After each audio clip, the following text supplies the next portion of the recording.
Have you ever felt called to share your message but weren't sure where to start? Would you like to turn your passion into real-world impact?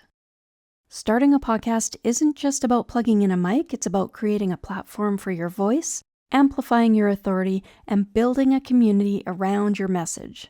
Whether you're tech-savvy or brand new to podcasting, this episode will walk you through the steps with clarity and confidence.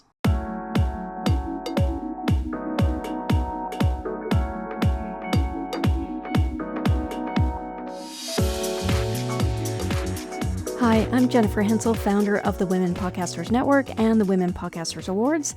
I've helped thousands of women amplify their voices, and today I'm here to help you launch your podcast with ease. Even if you've already started, this episode is packed with practical nuggets to fill in the gaps or breathe new life into your show. Starting a podcast, a beginner's checklist. What you'll learn today is what a podcast really is, how podcasting supports your brand or business, and the steps and tools to start with confidence. You can find all the links mentioned today in the show notes at womenpodcasters.com. First, I want to let you know that any time is the perfect time to start a podcast. So many people tell me they've had an idea for years, but wonder if it's too late. It's not. You're right on time. And guess what? I studied podcasting for 10 years before launching my own show. I kept learning and connecting, but I was stuck in what I call a learning loop. And honestly, the tech back then was overwhelming, but today it's easier than ever. Once I finally launched my first podcast with my husband called The Inspiring Innovator Show, and later the Women in Podcasting Show, everything changed. My podcast became the heart of my business. I didn't have a team or studio. I'm a solopreneur just like many of you. And if I can do it, you can do it. In fact, I've built a community filled with tools, templates, and support to help you every step of the way.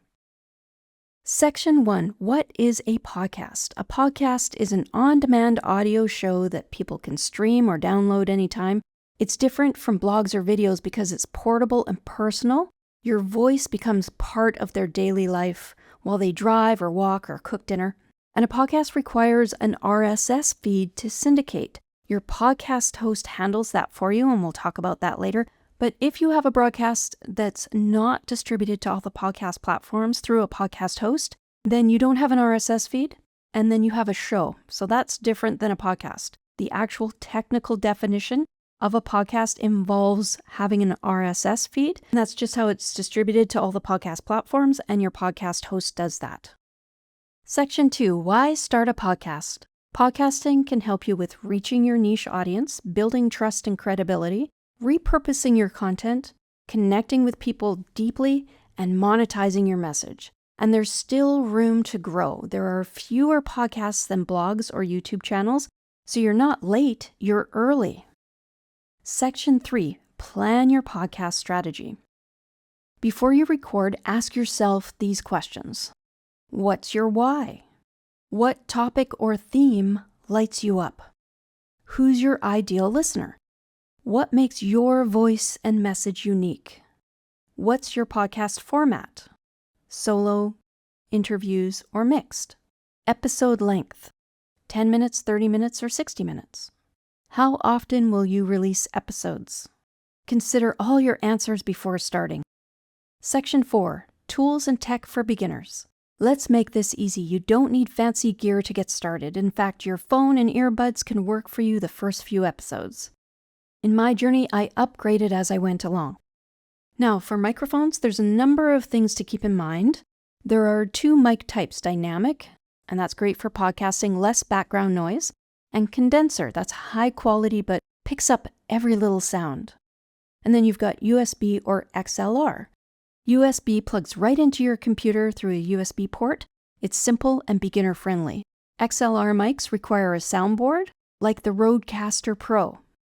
I love using USB mics. I just find it easier. Now, I've tried a number of different mics. I've tried the ATR 2100, Blue Yeti, Rode Podcaster, and now I finally have the HyperX. So I've used more expensive mics than the HyperX, but I've just landed on the HyperX right now. That's what I use, and I absolutely love it. It's very affordable, and it has great sound. If needed, add a pop filter onto your mic. This reduces the breath and the popping sounds. And record in a quiet space or even a closet. Recording software, this is how you record your voice for the episode, and you can export it as an MP3.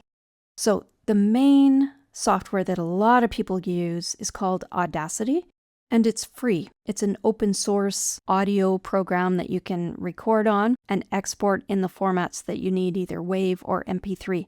Some people who have Apple use GarageBand, and then also there is Adobe Audition. Now for video, because I also have a video part of my podcast, I distribute it through video as well. I use Adobe Premiere, and it has similar functions to Audition, but Adobe Audition is another very professional audio editing program. It's a pro-level piece of software. Okay, now let's talk about podcast hosts. Now, this is different than a website host or any other kind of host. This is specifically for your podcast. A podcast host is where your episodes live. It stores your files and creates your RSS feed, so your podcast appears on platforms like Apple and Spotify and all the podcasting platforms. Now, the different kinds of hosts out there are Captivate. I use Captivate. I love it the most. It's simple to use and yet has a lot of advanced features, so I really love Captivate. There's also Libsyn, Buzzsprout, and lots of others, but I don't recommend going free. This is one of your expenses of podcasting, is you need to pay for hosting. If you want to get any reach and you want to use your podcast for your business, I highly recommend paying for a good podcast host. Now let's talk about your cover art. That's like the logo for your podcast. It has to be 3000 by 3000 pixels. That's required by the platform. So for example, when you upload it to your podcast host with your episode, they're going to distribute it to all the platforms, and the platforms like Apple require it to be 3000 by 3000 pixels. Now keep it readable. The print needs to be large because it's going to be very small on the podcast platforms. So you want to have your title of your podcast and your name as the host, and that's pretty much all. In addition, of course, to your graphics or images or photos that you have in your cover art. Make your cover art reflect the emotion and topic of your show. So I really want to recommend that you don't use mics or headphones. A lot of people do that, but really, unless your podcast is about podcasting or about audio, you really should be choosing images that reflect your topic rather than the fact that it's a podcast. That will help your show stand out on the podcast platforms. Now let's talk about intro and outro music. Use short bumpers of music at the beginning and end of each episode. Find royalty-free music on Envato. I use Envato or Audio Jungle. And if you want, you can hire a voiceover actor on Fiverr or other outsourcing sites to help you with your bumper or trailer for your show. You don't have to hire anyone for that. You can do it yourself, but there is the option out there. There's lots of resources to help you with that. I recommend varying your episode openings. Don't always start with "Welcome to my show, XYZ." Begin each episode with a compelling question or story or statement about the specific topic in that episode. That helps search engines and listeners alike. Then, after your short music bumper, introduce yourself and your show. Then you'll have the main content of your episode, and then you will close with a very clear call to action, like visiting your site or downloading your freebie or lead magnet. Always have a clear call to action. Section 5, record your first 3 to 5 episodes. Your first episode should be about your story and what listeners can expect from your show. Your second episode could be a signature teaching or a powerful topic that aligns with your niche. And a third episode could be a guest interview if that's a fit for your format, or more teachings in your niche. Use a script or outline to stay focused so that you can stay on track and really infuse it with all of your language, all of your message, everything that's authentic to you. Section 6, upload and distribute your podcast episodes. Export each episode as an MP3 file, and then you're going to upload it to your podcast host, and then set up free accounts with Apple and Spotify to connect them. And what I mean by that is your host is going to distribute to most of the podcast platforms. But there's 2 accounts in addition to that you need to sign up for that are free to sign up for. So for Apple, go to podcasters, plural, that's podcasters.apple.com. And you can find instructions there of how to sign up for a free account for them. and then you'll be connecting that account to your podcast host. Same for Spotify. Go to podcasters.spotify.com. Your podcast host will guide you through connecting those. Section 7, it's time to launch your podcast. Think about a soft launch. So you want to upload quietly your first few episodes just to test everything out, make sure everything's connecting properly. For example, with Apple, I found that it took a long time to roll out my first podcast, but then the second podcast was within a day. And so you just want to make sure that everything's connecting and working before you have a huge launch. Then you can have a launch event or promote it with a countdown or giveaway or a launch party. So that's fun to do and let all your people know.